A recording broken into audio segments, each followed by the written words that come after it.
I'm waiting for an introduction video to play, and then we'll get going.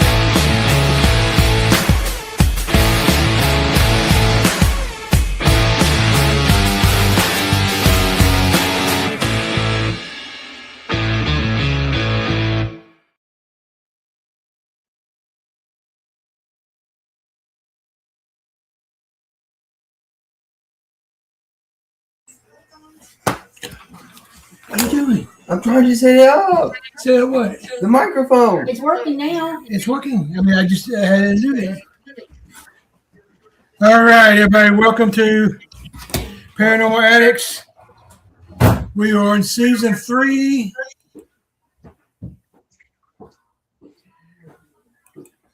We'll continue to have problems with StreamYard. I don't know what the deal with StreamYard has been the last 3 weeks, but it's starting to be a pattern. But anyway, here we are. We are season 3, episode 16. My guest today is my good friend, Jason McGray. Jason, we'll start out like we always do. Just introduce yourself to everybody, and then we will get going.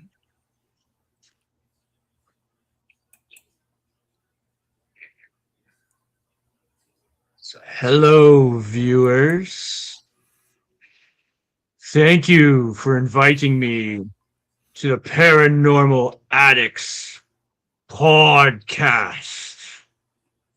I am the alter ego of Jason McGray, the author of Exploring the Unknown. What's up, everybody? Let me get the lights on. What's going on, Ken? Let me hit the room lights. Not much. Just thought we'd have a little fun. Always good to have fun. So it seems like we've been brother. trying to make this episode happen forever. Yeah. We've So, had like 3 cancellations. We're finally getting to hang out. We finally. Yeah, after 3 cancellations. And yeah. In a world of stories that's in the new book, we're finally here. It's the homecoming episode. We get to like talk all kinds of stuff. I'm super excited, man. I haven't seen you in person since last October, so I miss my friends, right? So it's great to be on. It's fantastic. Yeah, that was. I was getting ready to talk a little bit about it. So we got to see each other and hang out a little bit last year at Rock Island. What did you think about the event? Will you come back this year, or does that work out in your schedule? So Rock Island was fantastic. I loved everything about coming to Rock Island. It was my first time in Illinois, coming from Toronto, Canada, and we absolutely had a blast. I would like to return this year, but we've just had a baby in the household, so travel is kind of put on a standstill right now. So we won't be making any convention appearances this year. We want to wait a little bit of time before we start making family appearances at places and doing things. So it gives me more time to write and bring more books to everybody once I do come back out. Yeah, I have it on my schedule to go back this year, and of course I'll have my first book, I'll have with me at Rock Island. So it's a nice little event. It just makes a busy turnaround for me because my Paracon is the weekend before, so I have to do my Paracon and then go to But I'm not the only one that does that. Angie Thompson's going to do Mount Paracon, and then he's going to be at Rock Island. But of course he lives there, so yeah, he lives there. So yeah. Oh, he lives around Rock Island. That's pretty cool. This.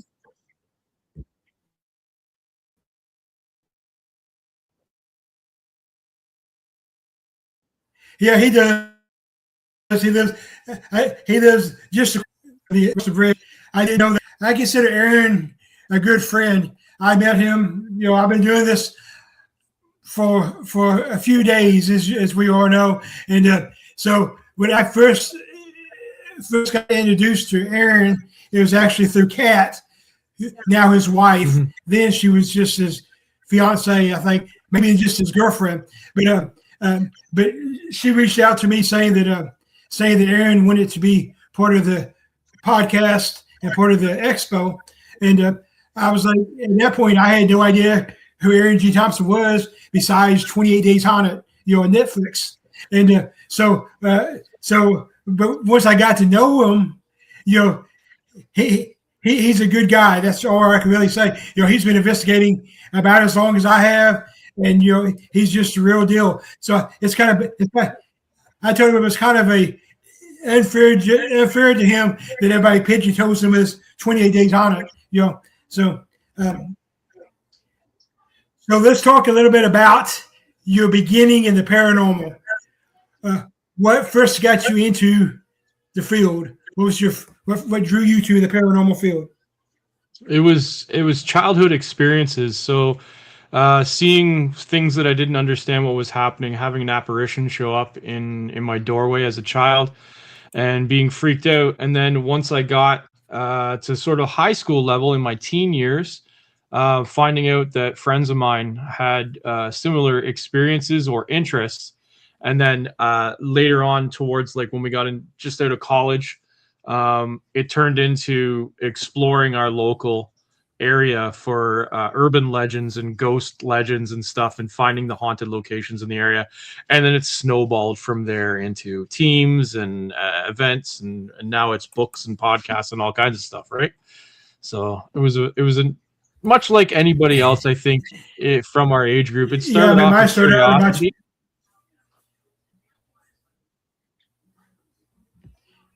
Mine started out in my childhood too, as we know. We discussed that. Jason, I always celebrated.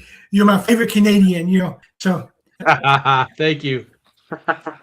So take that for what it's worth.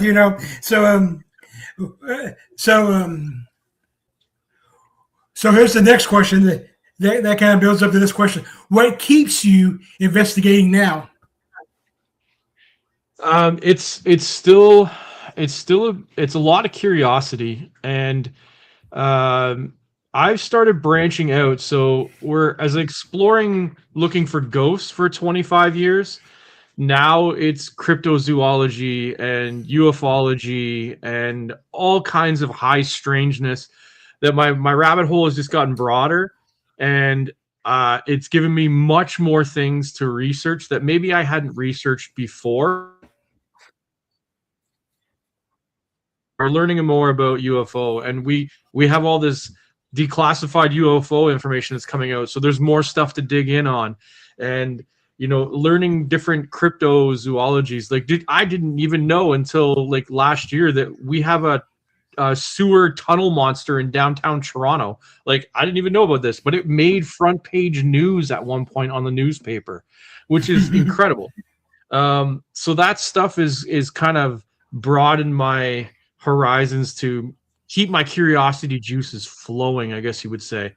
And then once I pushed into doing Elements of the Unknown with my co-host Justin, it gets you reinvigorated and inspired to keep going and do more and learn more. And then it's like a snowball effect, as I'm sure you know. The more you dig, the more you find, the more questions you have, and it just keeps going.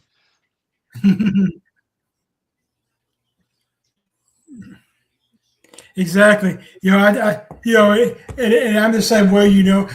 I definitely still consider ghosts my primary research or whatever you want to call it. But I mean, I've definitely been on a few Bigfoot investigations. I've been on more than a handful of dogman investigations because that's my big cryptozoology down here in West Kentucky is the beast of the LBL, the dogman.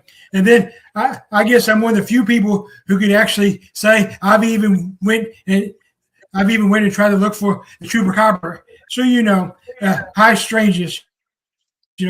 So next we're going to talk a little bit about your books. I got mine today.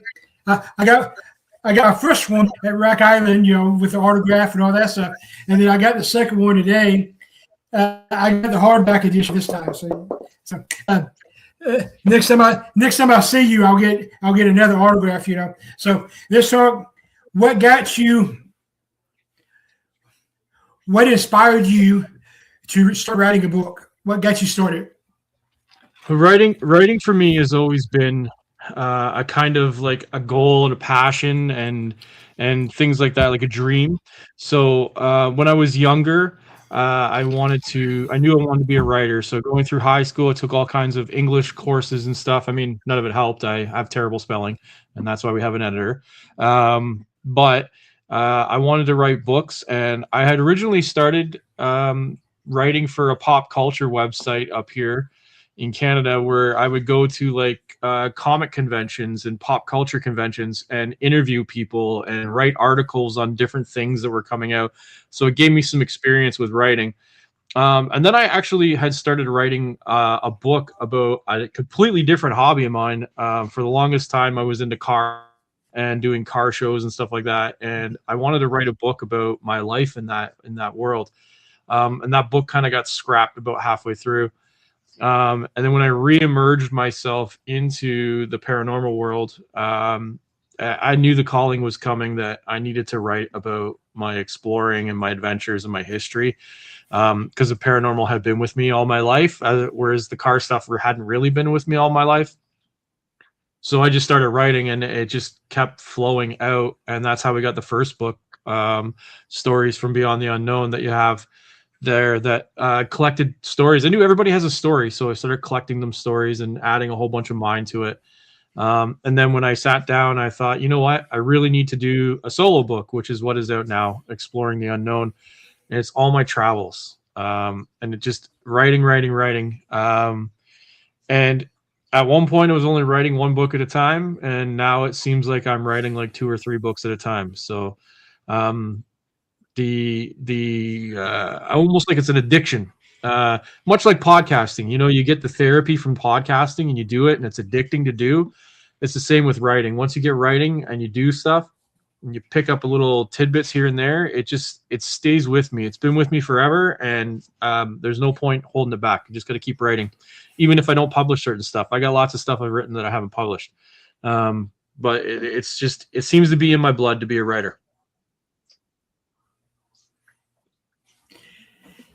Yeah, I mean, I can honestly say I never planned on being a writer, and I mean, I won't even say my first book particularly qualifies me to count myself as an author. But it is what it is. I wrote that because every time I collaborated with this one team out of Tennessee, this one lady always came up to me and said, "Kent, you need to write a book. You need to write a book. You need to write a book." So finally, I wrote a book, and it became a 76-page book. I know you have a copy. I hope you liked it. I hope I didn't sound like an idiot. My second book, the one I wrote.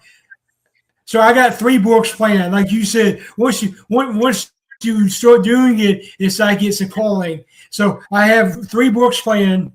I was originally my original plan was, it takes more than one skinny jeans and screaming demon to be a paranormal investigator.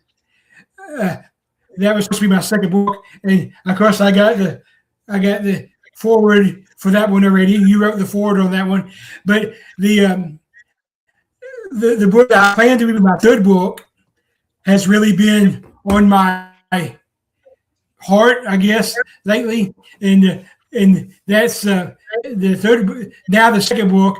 I'm already 7 chapters into the book, so it's actually. Wait, you're a Christian and a paranormal investigator? How does that work? And and that's been an important subject for me for a while. The title actually came from an actual interaction with Rhea Hance from Blur Ridge Project. If you like me and you're into horror movies, I'm sure you know what I'm talking about. I was a featured guest last year at Smoky Mountain Terror, and Rhea was there too. And of course, Smoky Mountain Terror, for the people who don't know, Smoky Mountain Terror is more of a horror convention, but they throw the paranormal bone. So like, I was there, Project Fair was there, SOS was there, Outlaw Paranormal was there. So there was someone was there, but there was all these, and I didn't really care about actually meeting any of them, except for I wanted to meet Kane Holder, and I wanted to meet Rhea. So we had a little break in the action. It was lunchtime, so there wasn't as many people on the floor. So I had been talking to Rhea for 10 or 15 minutes, and it was past the point of just friendly, and it was an actual true conversation. And when I got ready to wander back to my booth, because hers was starting to get backed up, she noticed my Born Again tattoo. I don't know if you can see it on the screen. And that was the exact question she asked me was, hold on, how does that work? So that became that stuck with me for almost a year now. And that became the title. And I actually got Ray Kirby is actually writing the forward for me on that one. So, yeah. So I think different things inspire us at different times, And okay. So what do you hope the readers take away from your books? What do you hope the readers get? Right now, after writing the second book and looking back at both books, and once you read The Afterword by Sarah, it very much embodies, I guess, what you would hope that the reader would get is that sometimes it's not always about receiving a paranormal experience. It's more about the life experiences that you make and the connections you make with people while doing it. And that has been the overall silver lining and treasure of this whole community and this whole experience.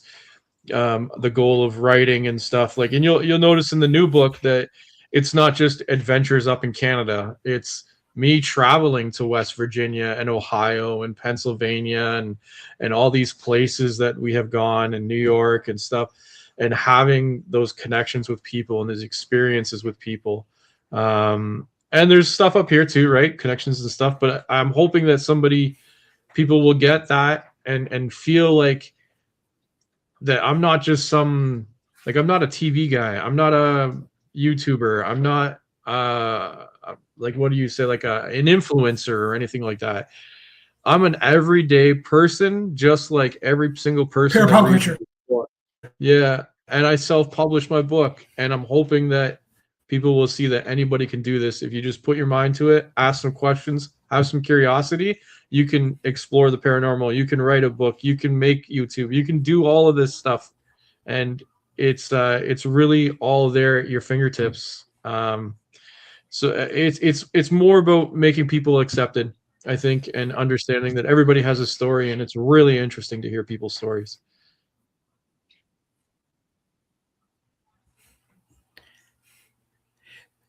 Yeah, I don't want to go too deep into it, but with me and you, I think we do have to talk about the Get Haunted community.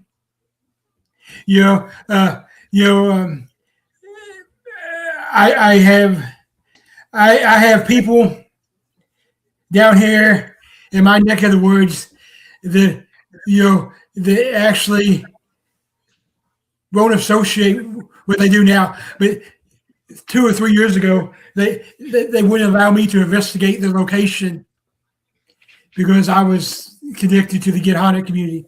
And that to me, to me, that's something wrong there. First of all, I'll go on record as saying Rob and Sarah are awesome people.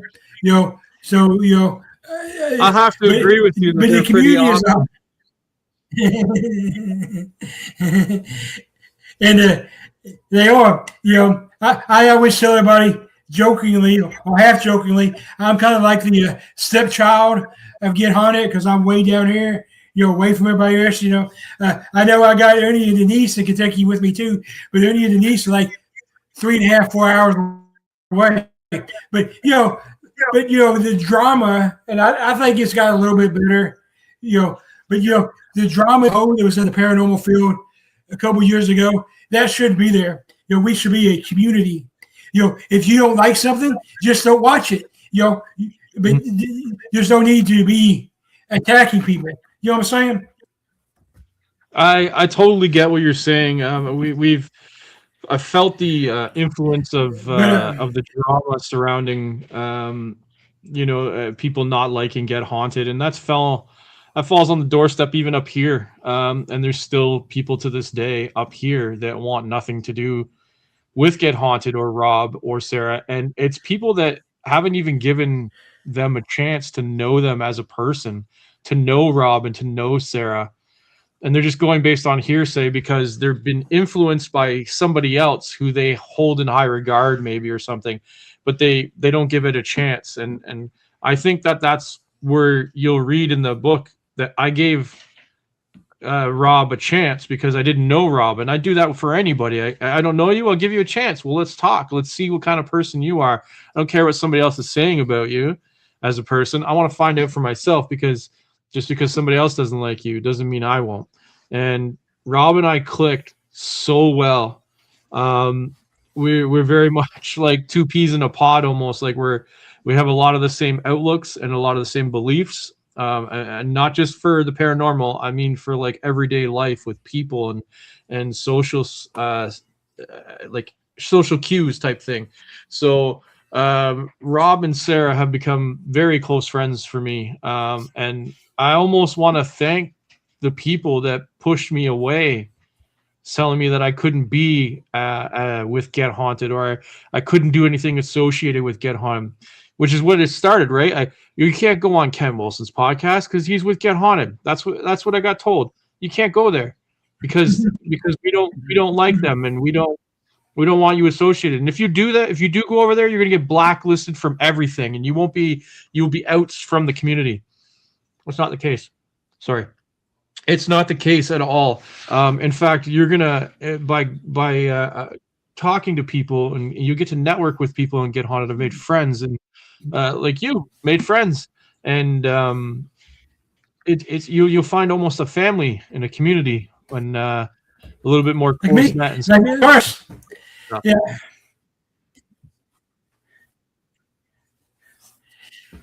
So I agree with that. And I actually have a good friend. We're from the same hometown, Paducah, Kentucky. I'm not going to mention his name because disappointed, but he's actually part of the parapop culture. That's my word, parapop culture. He's had his shows and all that stuff, and he was one of those that had no idea who Rob and Sarah was, who Get Haunted was. That he was influenced by somebody else, and I was like, you have to get to know people. You can't just because Bob doesn't like them doesn't mean they actually did anything wrong or they're not good people. We were giving brains and emotions to make our own decisions, not to be brainwashed by, So on a very personal note, on this, I think Sarah. Rob and Sarah, but especially Sarah, because she was the one that oversaw the Get Haunted podcast program until it ended. Sarah helped me. She gave me my voice back. I've been doing this for 34 years now, but I lost 3 years because of my brain surgery. So when I came back, I was like, nobody's going to know who Ken is. Nobody's. I don't think anybody cares anyway. But at least they knew who I was before. But being on the podcast, and I was able to get back out there, and and I was able to. I'm proud to be part of the Get Haunted family, even though I'm the stepchild. Right down here, and I'm actually planning on buying my first tickets to a Get Haunted event tonight, so I can actually go on an investigation too. But so I mean, we were at Rock Island together. So this is what Rock Island meant to me. So I almost canceled Rock Island. Not that I wanted to. It's not that I didn't want to go, but I was close with Dan Riviera. And me and Dan, I never met Dan, but we talked on the phone weekly. We talked on the phone weekly, and half the time it wasn't even about paranormal. Half the time it was about classic cars or whatever. And so when Dan passed away, it was almost too emotional to go up there, but I went, and it was like a family reunion. People I was already family with, but I had never seen Rob, Sarah, all of them, So when we were setting up, Rob saw me and came over. It was like blah blah blah. And then when Sarah saw me, she came running across the main floor. Everybody, she was set up, came running around. That's what it's supposed to be out. It's a community, and so yeah. Enough of that. We could go on about how that for the whole show, but we got other stuff to talk about. Here's a question that I used to ask everybody in season 1, but now I only ask people who I actually care about. So the question is, how do you think the paranormal field has changed over the time that you've been in it?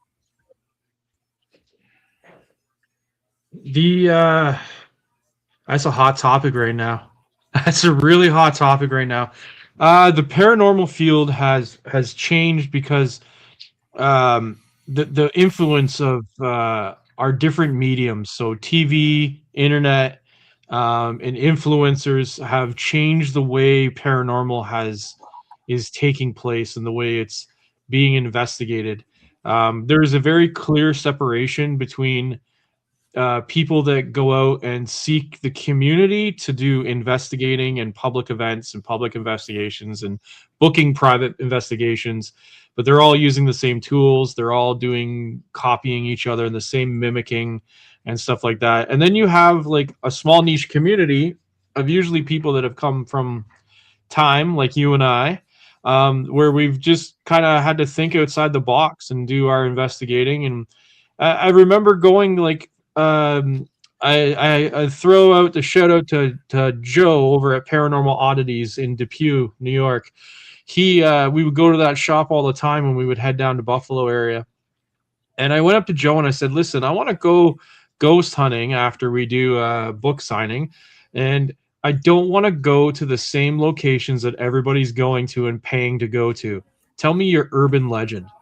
And that's what he did. He gave me a spot that was like a long-time urban legend that nobody really looks into anymore. And we found all kinds of info, and we just went and winged it and just went and hung out in this haunted, really dark, creepy road. But it was really cool because it felt like getting back to the roots of doing investigating and just seeing what kind of experience would happen. So anybody in the Buffalo area, you probably know about Pigman Road. And it's really cool. You can look up Pigman Road. But to get back to your question, that's what I find is that most people are just going with the mainstream and not thinking outside the box on how they want to explore or anything like that. And that's been evolving. And you see people that you can identify an old school person and a new school investigator. And especially up here, I'll see tons of people still using dowsing rods out in the field, and that's a very old technique to use dowsing rods. There's nothing wrong with it. It's just that people picked that up a long time ago, and you can see certain ways that they handle themselves in the field or the beliefs that they have. somebody who's hardcore believing that orbs on their pictures are ghosts, and then somebody new goes, nah, it's just dust. So, and it's all influenced and using words like debunk and glorifying that your day job's a plumber and your night job is ghost hunting. And big shout out to Jason Haas. And then, you got your, like you're writing about, not everything's a demon. You don't have to wear your fingerless gloves and be Zach Baggins, but shout out to him. Those guys made it in their niche and stuff, right? But they've definitely influenced the way the community does their work and does their investigating. Once you dig in a little deep, you start to learn to question everything. And then you start to learn that you don't get answers. The best thing that can happen with one question is that you get 5 more questions. If you're going that way, you're doing it right. You can never, if you get an answer, like tell me what the answer is, because I've never found an answer. I've only found more questions.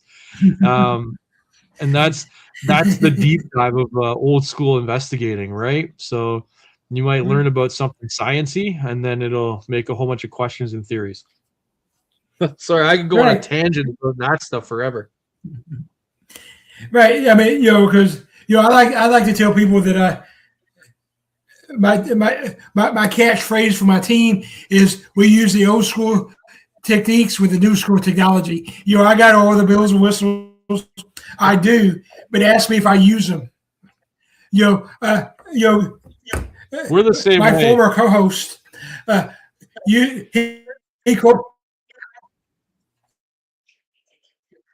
my former co-host called me the OG of the paranormal field. He once told me I should probably be a ghost because I've been doing this song.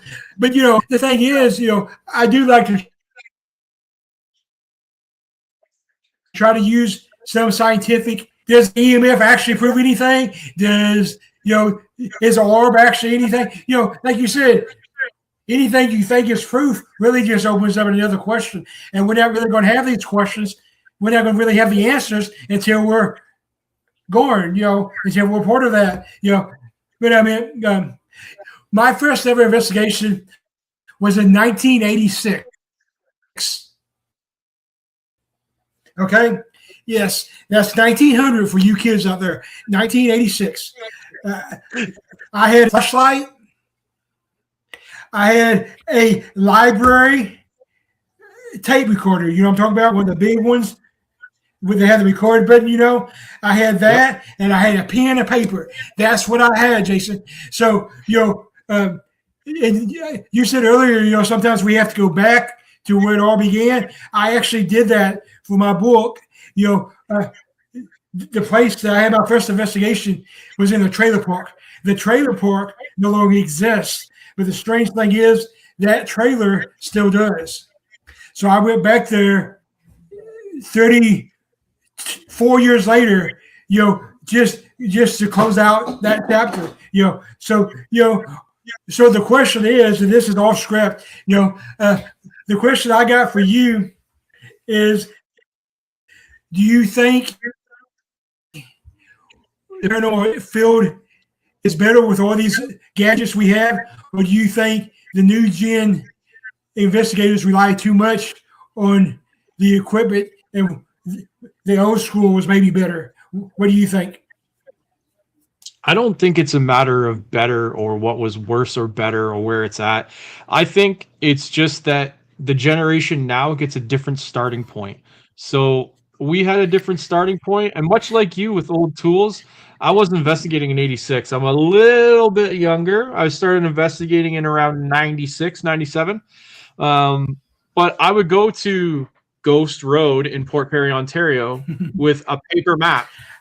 We didn't have smartphones and stuff with maps. We had a paper map and a pen, and we would look at lines of sight on the road to figure out how light would come down a road and if it would mimic a ghost and things like that. And we'd be on the road and with a flashlight and maybe a camera that had a flash. And then, of course, you see all the orbs because the flash hits the dust on the dirt road.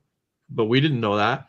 And we'd drive back into town to go get the paper map from the gas station and sit at the coffee shop and with the table and look at the map and stuff. Those are all the beginnings that we had.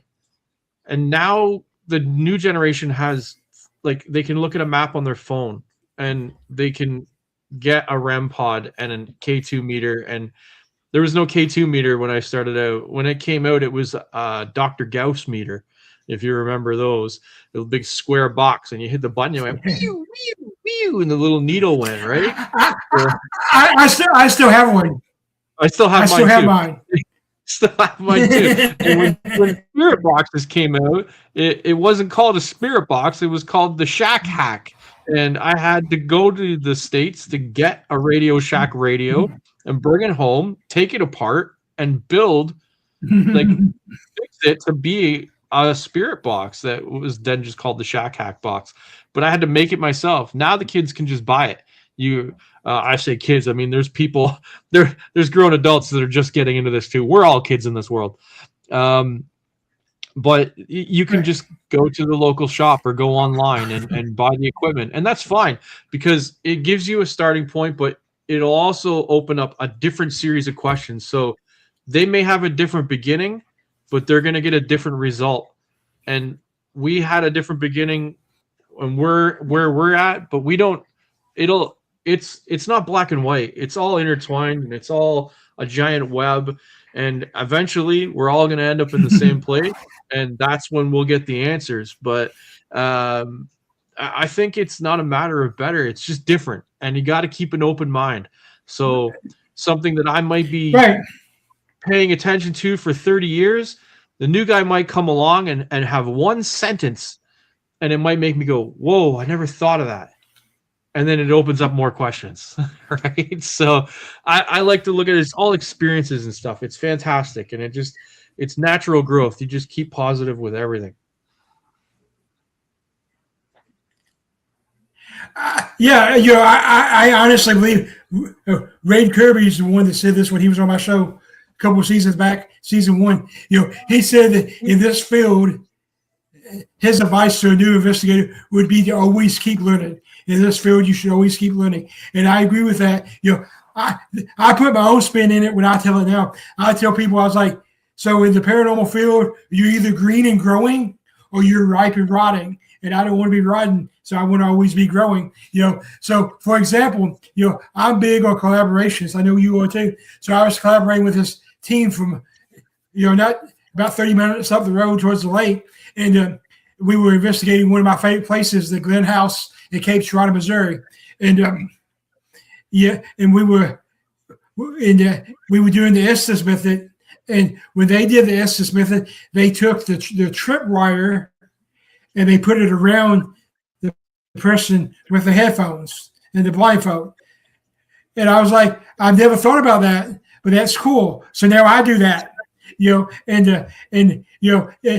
I've even took it the other step, like I said, we're always learning. So like in the hallways and the staircases, now instead of using a tripwire, I actually use a wireless tripwire, which is basically just, a little bit harder to trip than just something on the ground, So we should always be learning, and the other thing I think that's changed, my generation, your generation, and today's generation is, when I got started, I didn't have anybody to guide me.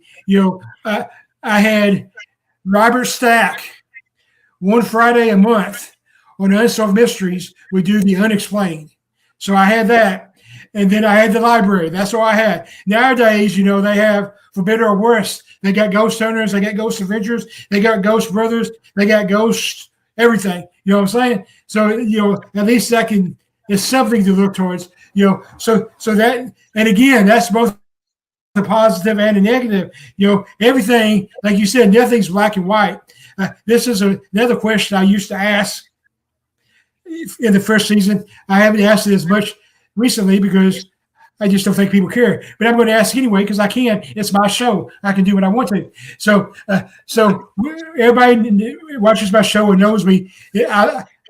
I've came up with my own term for the TV shows, all that. And my term is parapop culture. That's my term. It's the para-pop culture. So, and yes, I understand that technically I'm part of the para-pop culture. I got the podcast. I got the books. So yes, but so what, in Jason's opinion, in your opinion, what is the positives and the negative in the para-pop culture's effect on the field? The positives and the negatives of the para pop culture in the field the way it is today. The negatives, I think it's something that we've touched on even already tonight, and that's the hearsay and the drama that circles around the community, and that's easy to nip in the butt if people just kind of use your own mind to make your own decisions and don't be influenced by people, whether it's a new friend or somebody of status that is influencing you into believing something about other people. Let's common sense with social cues and people skills. That's the negative right now, and that, as far as I've learned, that's been the negative in the community forever. There's always been a circle of something going on, all the way from the top down. If you want to consider, people will consider what's on TV the top down, the celebrities, that there's stuff that circles them as well. And you can see it online sometimes. You can still see it today. But the positives is that there are people out there that are really amazing people, and are willing to share experiences with you and share their knowledge. There's people that are genuinely looking for really good connections with people, and sometimes it's hard to find your train of thought with some people because everybody does things differently or has a different outlook. And you're gonna, as much as you'll explain in your new book that's going to come out, like Christianity and investigating, right? There's a certain mindset there, and there's a certain tribe of people that have that mindset and that will understand, and you'll speak to those people when you read, and people that read that will identify with that. There's something for everybody. There's a Fortean outlook on things. There's a community for that, and there's a community for people that love the Newkirks, say, and follow the Newkirk Museum and membership and all the things that they explore with objects and locations and high strangeness. There's a lot of good, a lot of interesting, and a lot of fun. And if you just allow yourself to just enjoy things, it's okay to enjoy things and anything. You're allowed to enjoy things. And if you allow yourself to do that, you're going to be able to, you're not just going to go look for a ghost. You're going to go out there and have an experience or an adventure. So as an example, I plan a summer vacation. And that's what it's about. And I go to Point Pleasant, West Virginia. And it's cool because I'm going looking for Mothman, and I'm going to see all the sites of the paranormal high strangeness. But the awesome part is that I connected with people in West Virginia that I never thought I would connect with. And I at my trip, I talked to a police officer in Point Pleasant, West Virginia, that had a trailer 1 hour north of me here in Canada. That's incredible. And then you share the experience and the stories with them, and you make a connection. It's really cool. And then you get a picture of me and the police officer holding a Canadian flag in Point Pleasant, West Virginia. Those are memories. You have an opportunity to make memories, do it. And if the paranormal and high strangeness is an excuse for you to get out there and make some amazing lifetime memories, I say go for it. Do it. It's just money. It's just time. You're never going to get time back, and you'll always get money later on. It'll always happen. So just go have your experiences. Enjoy life. And I think that's a positive in the community, that it's really there, and it's really can happen.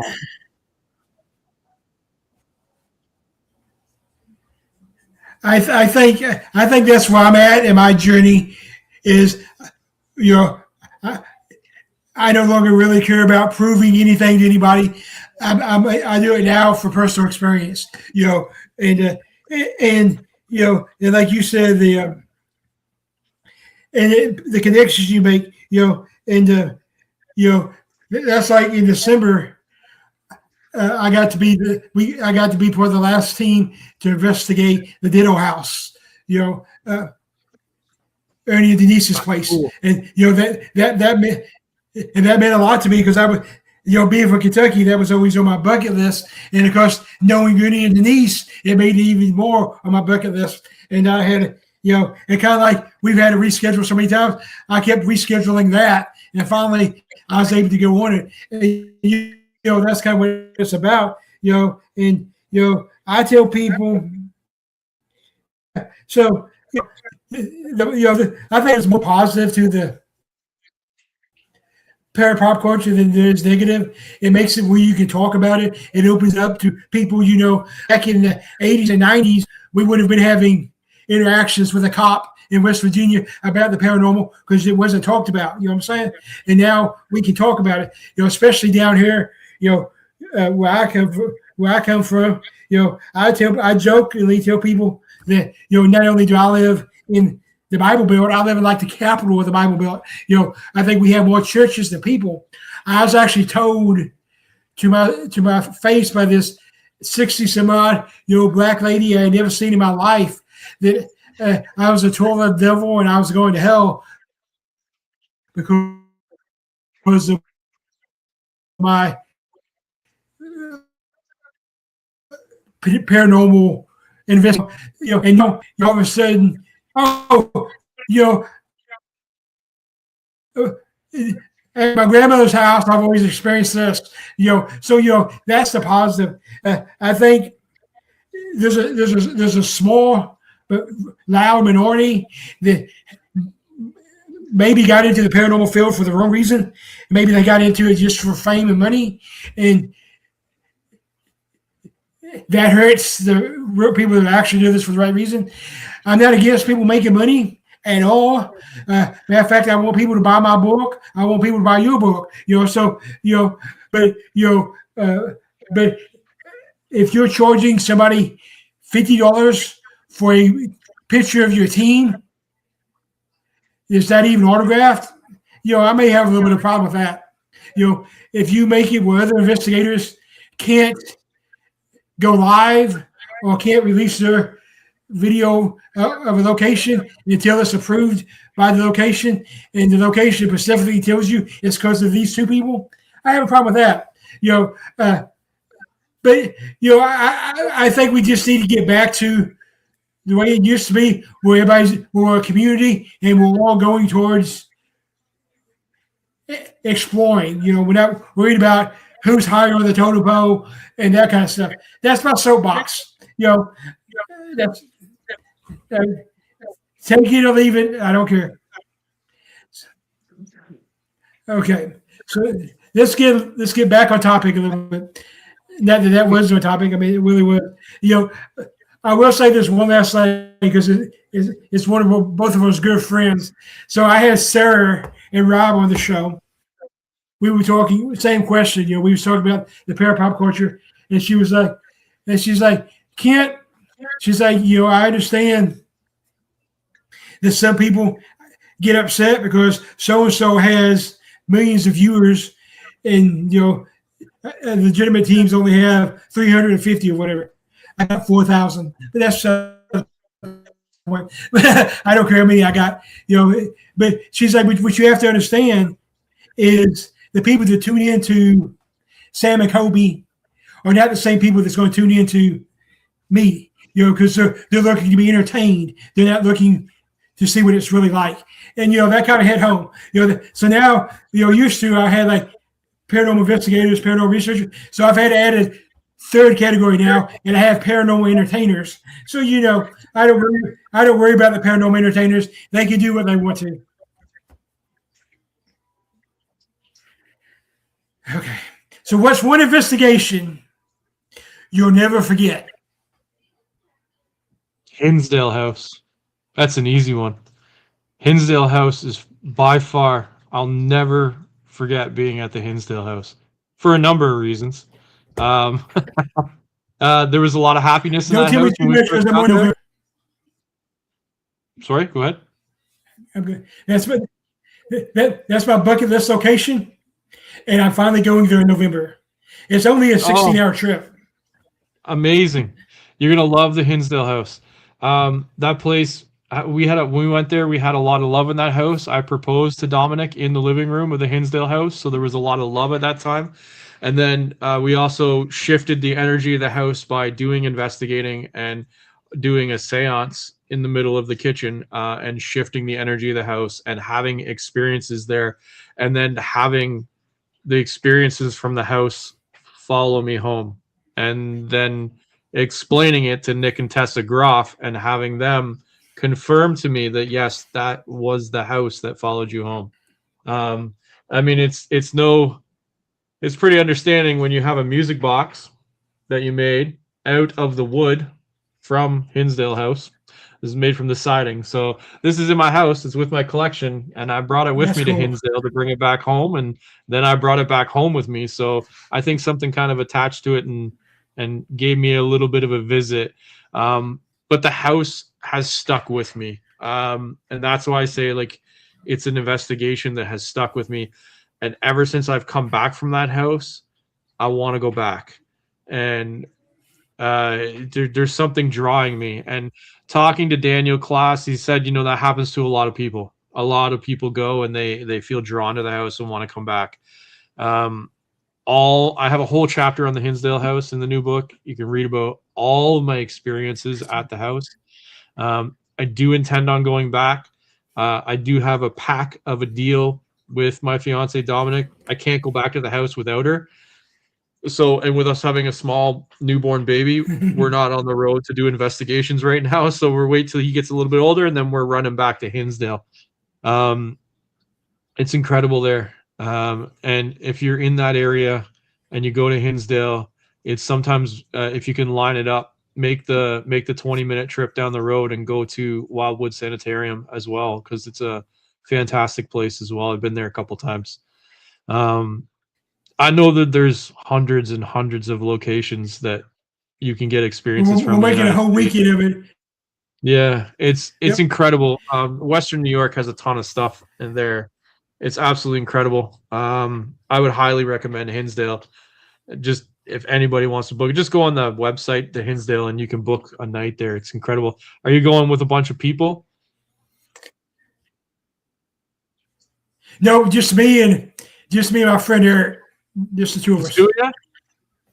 Two investigations. Amazing. I'm gonna give you some tips and tricks off air after we're done the show on the house to help push your experiences along. You'll enjoy it for sure. Perfect. That's the one that sticks with me. I got one coming up. I don't know if it's gonna top it, but it might. We'll see. Yeah. So, being from Kentucky, everybody assumes my favorite place or investigation that stuck with me mostly would be Waverly Hills Sanatorium. And I like Waverly Hills. I've been there, but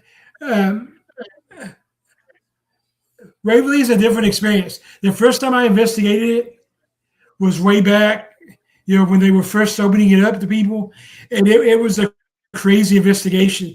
But the last time I investigated, I didn't get really hardly anything, and then, then of course we have the Ditto House. I love the Ditto House. It was a great place. We have the Octagon Hall. So there's several places in Kentucky. He's considered top 5 most haunted states in the United States. Kentucky also had what I consider the most overrated location. It's no longer there, so it don't make any difference. But this is all in. I have 3 bucket list locations, and his house was always number 1. Pinterest is number 2, and then number 3 will never happen, which is Alcatraz. I've always wanted to go to Alcatraz. So, I've been doing this a little while. So, I've been We went to Penhurst last year as well for the So convention. I mean, we took the time to go Was through it the good? buildings while we were there. The site is incredible. You can't really, when you're at a convention, you can't really get like experiences, paranormal experiences and stuff. But we got to experience the grounds and the building and the atmosphere of the buildings. It was really, really cool location. Highly recommend if you can get there, get there. And Hinsdale, like I said, incredible experience.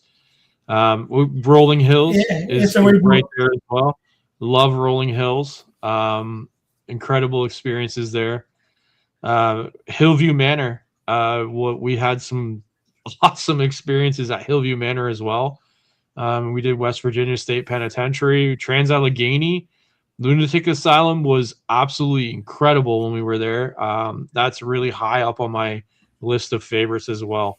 I mean, and how do you not like the building that was modeled into Arkham Asylum for Batman? I mean, come on. Exactly. You know, I haven't told too many people this because it's still in development, but I'm actually going to start doing a few episodes, a show, if that's what you want to call it. But with and it's going to be kind of a contrast in styles because, like I said, you should always learn from each other. So there's going to be me with the more paranormal investigator type technique, and then I'm going to be teaming up with Kenneth Drake, the medium, Hollywood medium, and we're going to be investigating places together, and we're going to hopefully we're going to be seeing on a Scare Network starting in 2027. So that's my new project. I don't know why it was laid on my heart. I was knock on wood. I was actually at work one day and out in the middle of the van field doing my job, and all of a sudden in my head I was like, I need to make this happen. I'm like, where did that even come from? I guess that's how some of the best ideas happen. And I think part of it was, like we both mentioned, a lot in this field, it's a lot about who you connect with, who you meet. And when I got started talking to Kenneth, we just clicked, from the beginning. He laughed. He was kind of like you, Jason. The first time he was supposed to be on my show, we had to reschedule. And then but he had me call him. He had me call him personally so he could explain to me why he was rescheduling. And we talked for like an hour, and so that's my new project. So I hope people watch it. If they don't, but my point is that there's some locations that I've always wanted to investigate that, thanks to other teams not being respectful to the location, they've closed the doors to investigating. So I'm hoping now that I'm like, oh, we want to film there. Maybe that will open that door back up. And one of them, it's not like any of these big locations, but the locations they're important to me. So my grandparents, my dad's side of the family is actually from Cairo, Illinois. And for anybody that don't know anything about Cairo, Cairo is like a living ghost town. It was supposed to be like the biggest town in the area. It was right on the river. It was very, very important during the American Civil War. Matter of fact, General Grant's base when he invaded Kentucky and Tennessee was in Cairo. There's this one place that's called Magnolia Manor. It's called Magnolia Manor.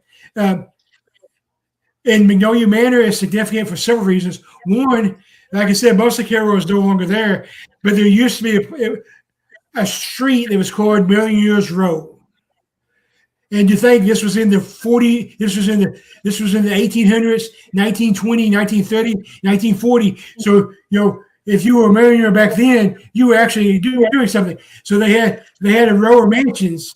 That was called Million Row. Only two of them are still standing. But Riverlore is actually the prettiest one. And they don't have investigations, but they do this. You rent out the place. So I thought about just renting out the place so I can investigate it, rent out all 5 rooms, But anyway, so I might actually do that. But Magnolia Manor is actually right across the street. Magnolia Manor is down at Pretty, and it's 5 years newer. It was built in like 1825, 1828, somewhere like that. But it's significant because that was General Grant's headquarters when he invaded Paducah, when he invaded Columbus, when he invaded Kentucky. The other reason it's significant is President Grant actually stayed there twice as president, and then after he stayed once after he left, after the presidency. So there's just historical importance to it. But this other team during COVID went in and was provoking the spirits and did some damage to the location. Oh, that's not cool. So they won't let teams in anymore. Yeah, and no, it's not cool. And and my exact conversations with him, my uncle used to be mayor of Carroll. So usually I can get in pretty well anywhere I want to if I drop my uncle's name, And Magnolia Manor was like, we know who your uncle is. We consider him a friend, and we'll probably eventually let you in, but it's not going to be this year. So I'm hoping that I'm filming, they'll be like, oh yeah, you can come in. We'll see.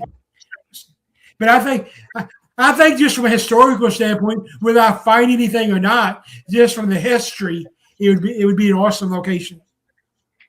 Absolutely. I have my historical location that I will be attending to this year as well.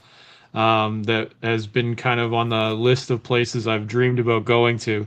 And at the end of July, I'll be heading up to the Warren House and Occult Museum to spend the night with all the artifacts at the Warren House.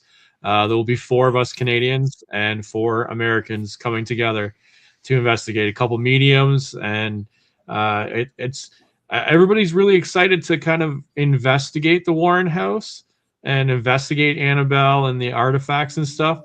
But for me, I can't wait to sit on Ed and Lorraine's back porch with a coffee in the morning. Just sit in the environment and the history of that house. That's what I'm really looking forward to. Sitting in the living room with my friends and just having a deep conversation about high strangeness. That to me that's going to be the pinnacle of the year. I can't wait to get there for those reasons. And a big shout out to our friend Wade Kirby, because I told him I want him there in the morning making eggs in the morning. So I'm putting you up, Wade. Let's go. I want you there for eggs in the morning. I love Wade. Wade's such an intelligent man. He's such a kind man. He's incredible person. He is. And we talked about a little bit about Rock Island. So they had the traveling museum last year. What was they calling it? The Devil on the Run chair. It was at Rock Island, and I almost didn't go, even though I was at Rock Island. I almost didn't go because Dan was the handler of Annabelle. So that was supposed to be mine and Dan's moment. But I asked Rob. I was like, Rob, do you think I should go? He's like, are you going to spend $2,000 to go to the museum? I'm like, no. He's like, you should go then. So as soon as I walked through the door, Wade spotted me. I mean, of course there was like 20 of us. They were living in like 10 at a time. I think it was. They was in 10 at a time. But he spotted me as soon as I walked in the door, came up and gave me a hug. He was like, kid, I'm so glad you're here, blah, blah, blah. He introduced me to Ryan. And Ryan, if you're listening, you still need to be on the podcast. I've been sending you messages. Wade told you need to just be on the podcast. But anyway, so we gotta so Wade, Buell for the podcast. Let's go, Buell. There you go. That's the new hashtag.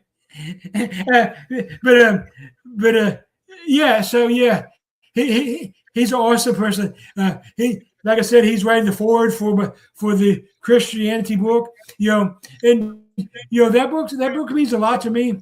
I mean, Wade's knowledge is unbelievable. And the thing the thing I don't think, I'm not bragging, because I consider myself a nobody. We know that. But the thing that I think most people don't realize about me is that only am I an experienced investigator, but I'm also a very educated investigator. I actually have a degree in parapsychology from West Georgia University. I have 2 degrees in theology, one from Louisville Bible College and one from Mid-Continent Bible College. And then, I've trained for demonology under Bishop Long. So, Okay. Yep. And why did I do that? Did I do that so I could brag? No, I do. I want to be as educated. I actually want to be able to help people. So yeah. So yeah. So that's one of the reasons why this project means so much to me. I have people. I've lost friends. Well, I guess I would friends. My kids' friends' parents have stopped talking to me because of me being a paranormal investigator. One's the pastor, and he's like, blah, blah, blah. I'm like, I was like, we can have this discussion, but I'm going to hurt your feelings. I'm like, I'm not going to argue with you. I'm like, I'm going to grow. I'm going to use theology on you. So I was like, unless you really want me to change your view or make you think, don't do this conversation. So we don't talk, and then I had another guy that I shut up like that. He was a preacher too. He came up to me. He's like, "Oh, the Bible don't say anything about ghosts and stuff." I was like, "Hold on." I was like Jesus himself mentions ghosts twice. Yeah. Both times he told the disciples, "I am not a ghost." I'm like, "Oh, come on now." So yeah, that's why the project is so important to me. And Wade being who he is, he actually, when he agreed to write the forward, he's like, "I'm honored." He's like, "I got this and this and this going on, but in 2 weeks I'll be home. I'll write it." And then he's like, "Oh, so anything you need for the book, any help I can be," he's like, "I'm there." So that's just the kind of person he is. So.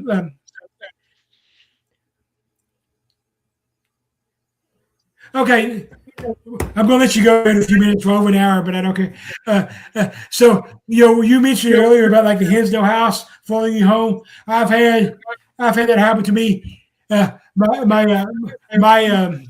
My case manager, Catherine, when we went to Raverly, she actually had experiences with Raverly for like weeks after. I hadn't actually helped her through that. She was talking to the people at Raverly. So the question is, what are your thoughts and beliefs on protection? Do you use protection? What do you do to protect yourself in an investigation? That's a protection is something that evolved over time with me. Very early on in my paranormal career, I guess you would say, or my paranormal journey, I believed that I needed to carry like crosses on me, like a rosary and stuff. That eventually evolved in my way of thinking, that I needed to have some kind of protection with me, be it stones or something, or some kind of artifact to protect me. And now my current day thought process is that the biggest protection that I can have is right here, is my head, and my way of thinking, and my way of my intention, and my belief that I have the ultimate power over anything that can follow, attach, or give me an experience or anything like that.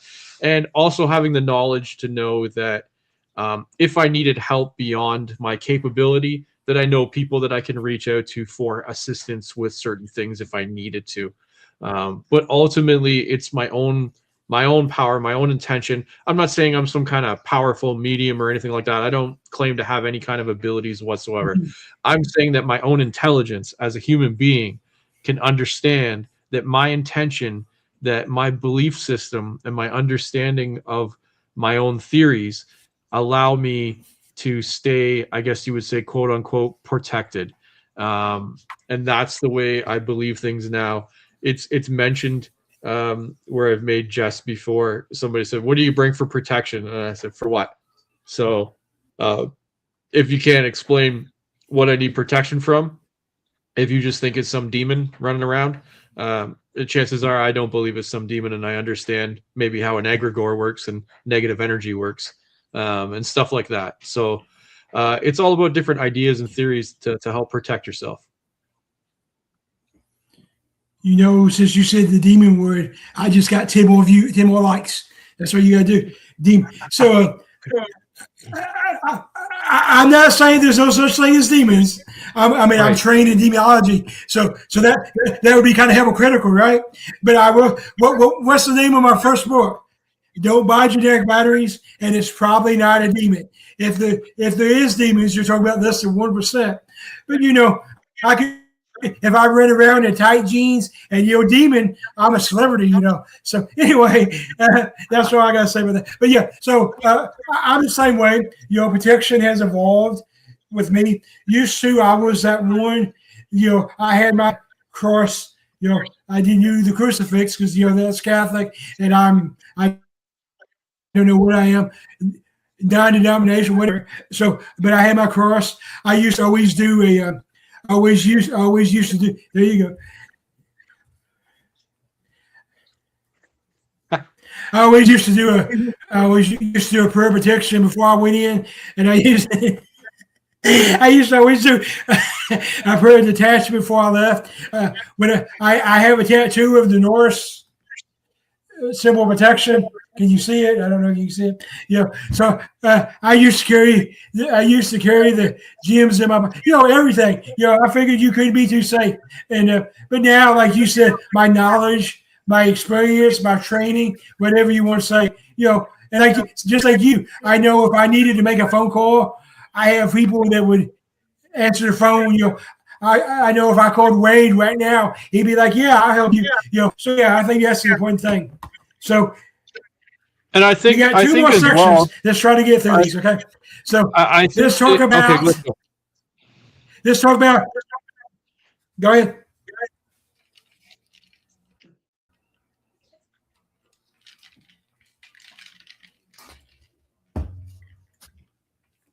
All right. So what projects are you currently working on? Two paranormal books and a fiction paranormal book right now are the current projects. And then going to the Warren House, probably writing about that and throwing in one of the books as well.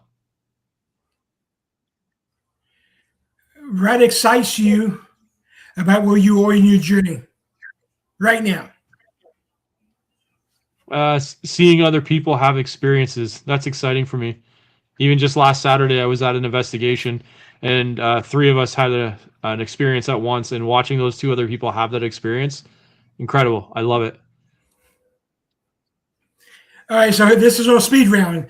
So this is like 5 questions. You just say this first thing that comes to your mind. Okay. This is always my favorite part. So favorite location. Hinsdale House. Most underrated location. Ooh.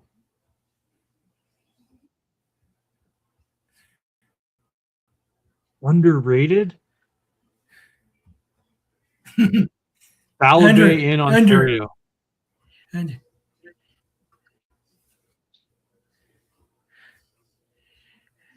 one piece of equipment you always carry. My spirit box.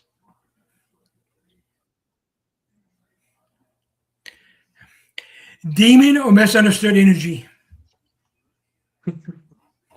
Misunderstood energy, but could be a demon. Yeah, we won't go there. That could be a whole nother episode. So, haunted prison or haunted asylum? Asylum. One paranormal belief you changed your mind about. Bigfoot.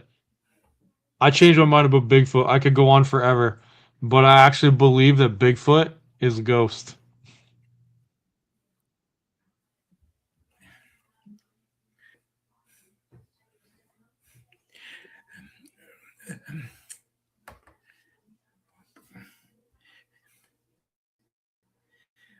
Are you ready for the closer question? Absolutely. Bring it So on. after everything you've seen and experienced, what keeps you searching for answers? Curiosity. It's curiosity. The shortest answer is curiosity keeps me moving. Um, Exploring that curiosity and not allowing fear to take over is what keeps me moving. I want to know what the light in the sky is. I want to know what I just saw move out of the corner of my eye. I want to know what I'm experiencing. And if I can't know, I want to keep having experiences until I can have a better understanding. That curiosity just killed the cat, but I'm not a cat, so we're going to keep moving forward with curiosity. So,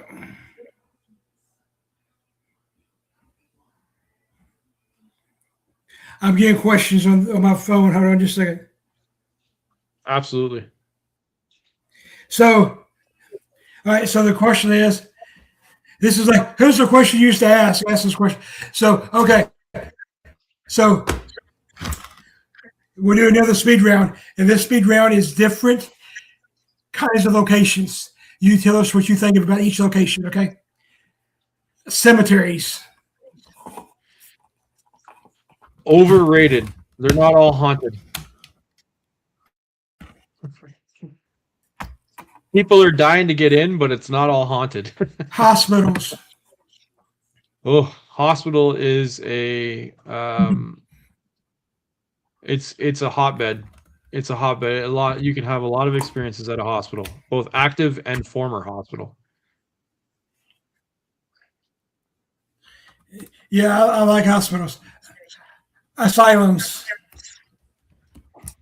Asylums are interesting because the asylums that I've been to have had a lot of experiences at, and it seems to be a lot of people have a lot of experiences, and I don't know whether that's to do with mentally disabled or whatever the case may be at certain asylums and different afflictions. I'm not sure how that plays into the paranormal, and I would like to explore that more.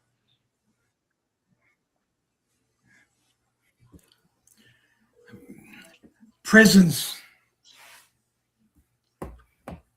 Prisons are interesting because there's a lot of people that spend a lot of their time in life in a prison, and I don't know what that does for a person's energy, because I don't know whether an energy can be in more than one place at once, and it might be stuck in a prison but also be in a happy place somewhere else. So prisons are interesting because they're dark and dingy and they're meant for containment. So are they containing more than the living? That's a good question.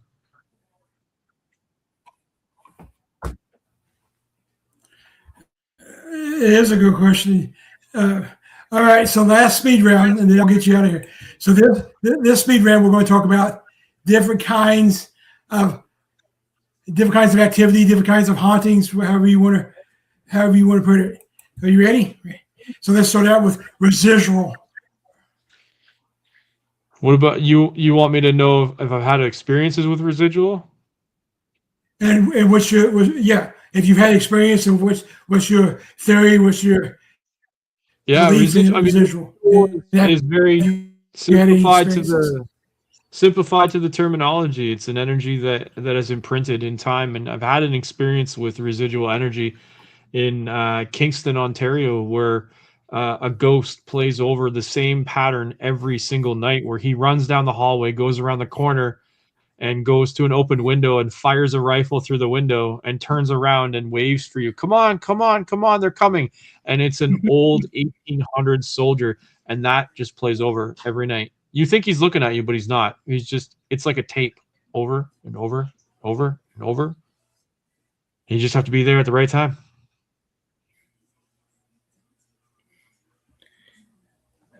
Intelligent spirits are pretty much what everybody's chasing right now. To get an interaction with something, the question is always, what are we interacting with? So it takes a bit of intelligence on our end and a bit of intelligence on the other side to understand what's going on. poltergeist. Poltergeist activity is very interesting. Why do poltergeist activities only happen around adolescent people? It seems to be mostly around adolescent females. But poltergeist activity is, are we just terminologying a word for activity that happens already from an intelligent spirit? It's a lot of questions with poltergeist. There is malicious spirits. Oh, that's a malicious. You're going to go back into that D word. No, Malicious, that's next. it's malicious could be anything, right? So anything with ill intent. The grumpy old man down the street passes away and he's still grumpy and malicious. But we can all be malicious when we want to be. So it's very possible that energy feeds off of something we don't understand. Yeah, I like to tell people, if you were a dickhead when you're alive, you're going to be a dickhead when you're dead. Very possible. And then we get the D word. Demons, I think 9 times out of 10, it's just an egregore or a negative energy. I think people need to realize that the word demon comes from Christianity, and there's other words for it in other faiths, and even including atheists will have a word for it, and that may be egregore or negative energy. But no matter which way you sum it up, negative is negative. And if it's a demon, then you're maybe just, if you call it a demon, maybe you're just showing me what your faith is. And that's okay, that you have that. It's just being open-minded to understand that what one thing is for you might be something else for somebody else, and it could be one and the same thing. It's okay that we both believe it's something different, but it can probably still do the same things no matter what. All right. So thank you for being on the show. It was good to finally get you on here. Let's close out by telling everybody where they can get the book. Yeah, absolutely. You can get both the books. First book and second book are on Amazon, everywhere. And first book is on Barnes & Noble as well. So if you go into a Barnes & Noble, you can get Stories from Beyond the Unknown at Barnes & Noble as well. But this is Amazon exclusive right now. For now, working on some other stuff. Might be able to bring it into bookstores soon. I just got to work out some kinks. Or if you're local, you can come see me and get a signed copy. Or if you just reach out, I will probably mail you a copy if you want me to. We can arrange that too. So, and when you get, I think you got it with the first book when you got it off of me. But when you get a copy specifically from me, I don't have it. Hold on. You get a custom-made bookmark that I provide with every book so that you know what you're reading and use it to, yeah. So that's everything's on Amazon right now, and you can catch me on all my socials. Just Jason McGray on all of the socials. I got all kinds of stuff: shirts, stickers, a podcast, Elements of the Unknown. We haven't recorded in a long time, but there's still like 30 plus episodes sitting there that people can go through, and we talk about everything: ghosts, UFOs, Bigfoot, all of it. All right, and just so everybody knows. We're only now that the Get High Up podcast program's ended. I'm only doing 2 podcasts a month now instead of every week. But next week, my guest will be Eric Vanderland, so that will be a good episode. So everybody tune in then. Again, Jason, thank you for being on. And thank you. We will appreciate you. We'll hopefully get to see each other again soon. I hope so. Let me know when you're going to Hinsdale.